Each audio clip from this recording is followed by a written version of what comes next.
Oh, my sweet fellow jewelers, I got such a big news. I am so excited to share. You guys saw a couple months ago that we were having to leave our home. We got 90 days, and you guys started praying for me. You guys started sending out your encouragement and thoughts. But the crazy thing is, this story starts back in 2011, 2012. So buckle up, get some popcorn, maybe your favorite drink, and I want to tell you an amazing story of how God provided a house for my family, a permanent house, like where we don't have to move ever again. Are you kidding me? Like, that's never happened in all these years that I've followed the Lord. Okay, so 2011, 2012, we were missionaries in California. We had our own nonprofit, and the Lord started to put on my heart that He would provide a house for us. And so I got really excited. I was like, okay, you're gonna provide a house for us. That's really great. But then I started to doubt. Of course, right? Like, well, maybe that wasn't God. Maybe that was just, my own desires, maybe bad pizza, all the excuses we give. And so one night I had a dream, and it was a really symbolic dream. So I'm going to just cut to the point. In the dream was a pink ring, a heart. It was a heart in the middle with, a pink heart in the middle with two stones, similar color on the sides. And I woke up and I was like, God, what was that dream about? And He goes, it's about the promise I gave you for a house, and that I am not going to break my promise. I promised you a house, and I'm going to give you a house. And that ring represents a promise I have for you. And so, a couple weeks or maybe a month after I had that dream, I thought to myself, probably the Holy Spirit, totally the Holy Spirit, like, what if that ring is real? What if that ring is real? Like, and I started looking for it. I described it on Google, looking through all these pictures, and guess what? I found it. The same exact color, the same exact style. And you know what it said? You know how they have descriptions for the jewelry, like, so beautiful, look great around your neck. The first thing it said, the first line it says, as pretty as a promise. Oh my goodness. Are you kidding me? Look it's this ring. It's, the light's too much. So it's a light pink, and there's the same stones on both sides, these rectangular stones on both sides, and I've worn it. I've worn it for over 12 years. In 2012, I had that dream, and I wrote it in my journal, and I've had it for 12 years to remind me that God made a promise to me, and that we're going to get a house someday. But when you think like God gives you a promise, you're like, it's going to happen tomorrow. It's going to happen next week, next month, maybe next year at the most. No. We were living with a single mom when I had that dream. And then God moved us into a warehouse for a year.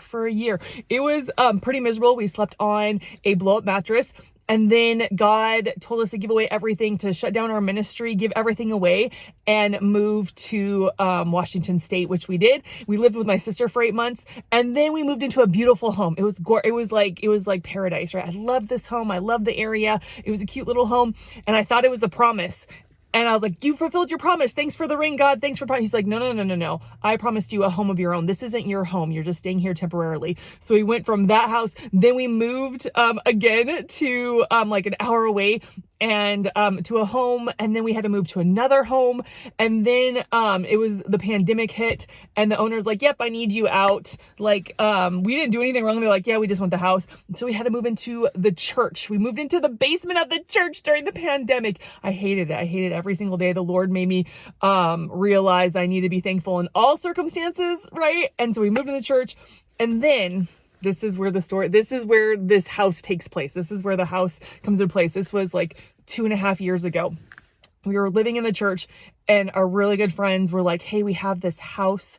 Do you want to move in? And I just prayed about it. And at first we said no, but then they came back and said, just pray about it again. So we prayed about it. Felt like the Lord's like, yes, go ahead. So we said yes to them. Exactly a week later, there was this, one of my friend's parents had been looking for a house for us, but also, where they could have a big shop and store all their like toys, like the big toys, like a boat or whatever. I don't know. And so they were looking for a property where it would be a house for us and a shop for them. And they bought it. And so a week later, they said it came through. We didn't want to tell you because we didn't know if it would go through, but we bought this house for you. And we had just said yes to our friends. We had just said yes to them, about moving into their house, like the house, because they wanted us to move in, because they wanted to have tenants they trusted. And I looked at this house, and it was everything I ever wanted. The property was gorgeous. It was 2 stories. It was 4 bedrooms. I mean, the space was amazing. And so I prayed about it, and the Lord goes, no, like, I want you to move into your friend's house. I know this is your home of your dreams, but I need you to move into your friend's house. And so, because I love the Lord so much, I was obedient. We were obedient, right? And so we moved into that house, and we were there for 2 years. And then they gave us 90 days. Oh my gosh, it was the worst. And that's where you guys come into the story. We were there. They gave us a 90-day notice, and I was just devastated. It was like one of the worst years of my life last year. Gave us 90 days. Didn't know where we were gonna go. And I had always thought about that house, right? I had always thought about that house. 90 days. And so we were praying, God, like, open doors. God, you've opened doors all these years, right? We've lived in so many homes. We've lived in please don't bring us back to the church. We lived in so many places. And the only door that opened, that he opened, because God's like, I got a place for you, was an older couple. And they said, come into our basement. I don't want to live with anybody. I want my own home. God, you promised me a home. But we moved in there with a couple, and it was exactly what I needed to heal from last year. Exactly what I needed. And I've told a little bit of this to you guys in other videos, but this is the story God's been unfolding for us. And we came here, and he goes, this is where I'm going to heal you. This is where we're in Psalms 23. It says that he makes me lie down in green pastures. He leads me beside still waters, right? He goes, this is where I'm making you lie down because I'm going to heal you here. And just this couple being themselves, like, absolutely themselves. Like, they weren't doing, they opened their homes to us, they loved on us, but I healed so much. There was a couple days, there was one day in particular where I just bawled all day, because just them being loving on us. They healed my heart so much from last year. I was so broken when we left the last house. I was so broken. And just by them being them, they healed us. But they were wanting to sell their house. And so we went to the bank, and they said, there's no way we're going to give you a loan, because, like, my husband is a pastor at church. We do food banks. We do all this stuff. We've sacrificed everything to help the community. Right. And so we didn't, like, the church can't really pay us, but that's what we lived off of, a really small salary. They're like, yeah, you can't even get a loan with that small a salary. Come back in 2 years. And so the Lord put on our hearts for Joel to get a part-time job. And so he did. And so we're like, okay, we can work for 2 years and do all this stuff. But this couple's like, we're gonna sell this place. They're looking for a place to sell and all this stuff. Like, just so many details. And then finally, like, we found a place. It's about 2 months, right? And we were kind of like, we're back there again. We're back there again. Are you serious? We're back there again. Like, we're back to needing a place.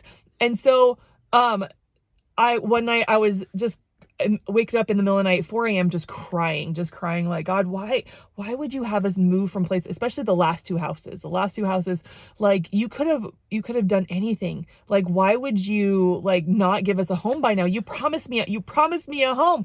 And he goes, those houses the last two houses you lived in, it was for the owners. It wasn't for you, Des.